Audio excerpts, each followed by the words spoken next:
Quarta-feira, dia 10 de março, aula de matemática. Vamos falar sobre a posição do algarismo em um numeral, ou seja, o seu valor absoluto e o seu valor relativo. Analise esses numerais. Eu tenho 106, 264 e 638. Observe que os numerais possuem um algarismo em comum, porém a posição dele é modificada em cada numeral.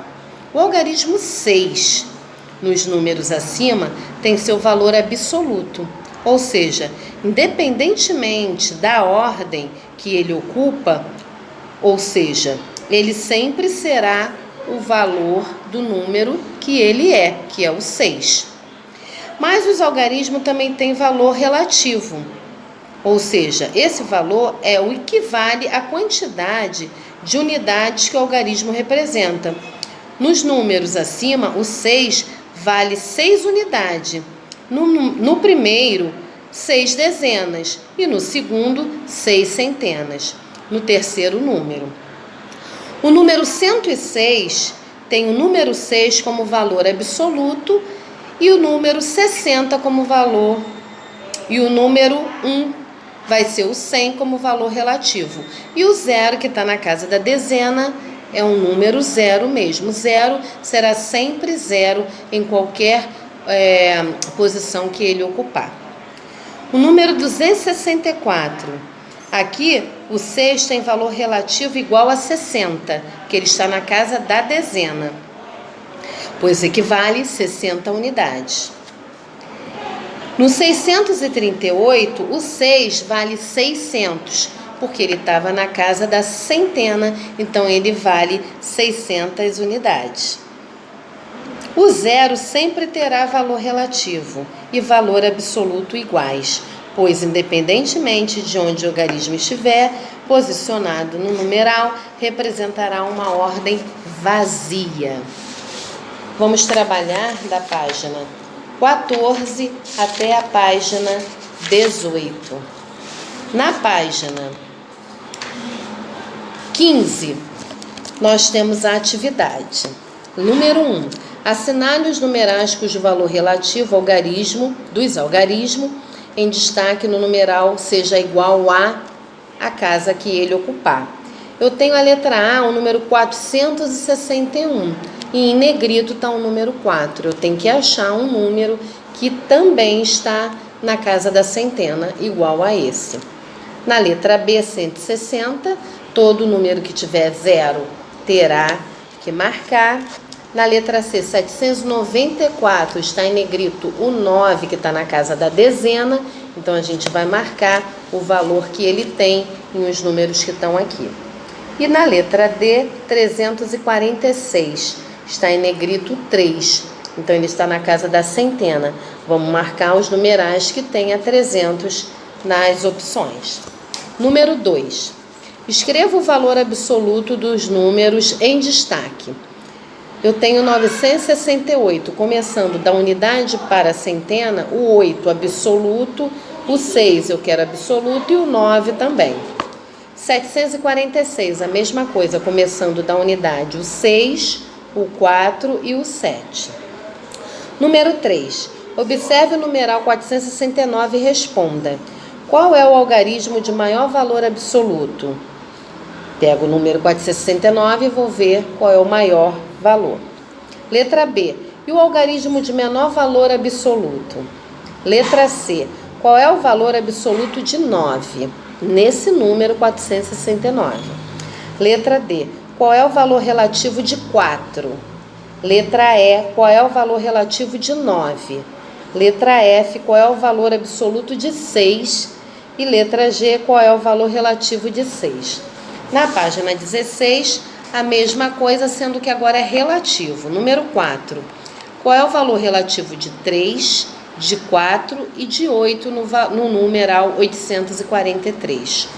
Qual é o valor relativo de 4, 5 e 2 do número 254? E o relativo de 5, 4 e 4 no numeral 445. Nós vamos colocar sempre da unidade para a centena.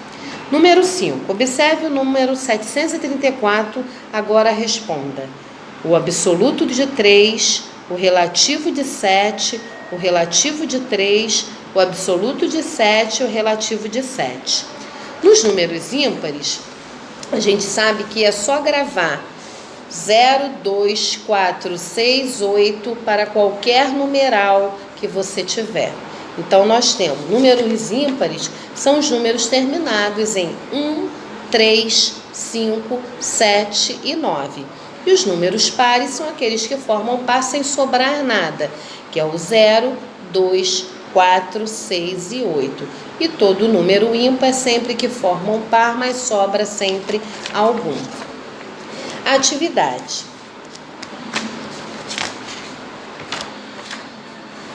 Qual é o caminho que Simone precisa percorrer nas direções vertical e horizontal para chegar até sua amiga Adriana, seguindo apenas os numerais ímpares? Então, a gente pinta primeiro os números ímpares e depois faz o caminho até chegar na amiga Adriana, tá? Simone vai lá encontrar com a Adriana. Na página 18 e última de hoje, a gente vai pintar de vermelho todos os quadrinhos que têm números pares. E vamos pintar de azul os que têm de ímpares. Uma dica, vamos escolher primeiro o par para pintar. Então, o par eu já sei que é para pintar de vermelho. Pinte de vermelho os quadrinhos que têm números pares. Vou pintar todos os meus números pares de vermelho. O que sobrar são os números ímpares, aí eu vou pintar de azul, ok?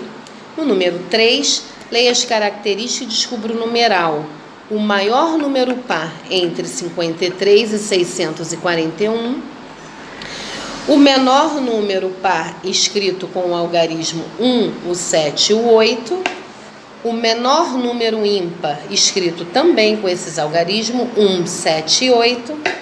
Letra D. O maior número par escrito com os algarismos 3, 5, 4, 6 e 2. O maior número ímpar escrito com os algarismos escrito com 3, 5, 4, 6 e 2. No número 4, a gente tem o quê? A gente tem uma quitandinha, tipo uma feirinha com várias frutas. Em cada divisória, temos melancia, abacaxi, laranja, abacate e maçã.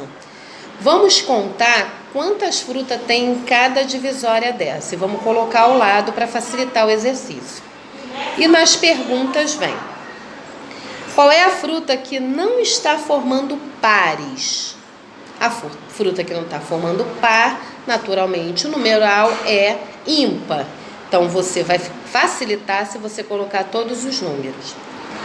Letra B. Quantos pares podemos formar com essa fruta? Se é par, é dividido por 2. Então, eu vou pegar o meu número, 19, e vou dividir por 2, tá? Vamos dar exemplo.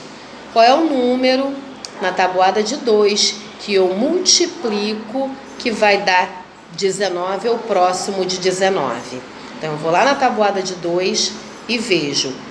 É o 6.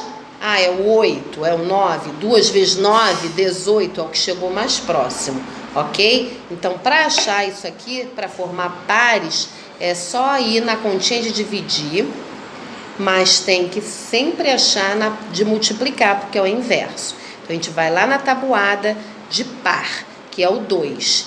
Então, número divisível por 2, eu vou achar os pares dele, ok? Letra C. Qual é a fruta que está formando 9 pares sem deixar nenhum sobrando? Letra D. Há quantos pares de melancia? Quantos pares formou? Se eu tenho 8 melancias, se é par, eu vou lá na tabuada de 2, vejo qual o número que eu multipliquei que deu 8. Aí esse número que é a quantidade de pares que a gente formou. Tá bom, meus amores? Um beijo grande. Até amanhã na nossa aula de ciências. Ficam com Deus.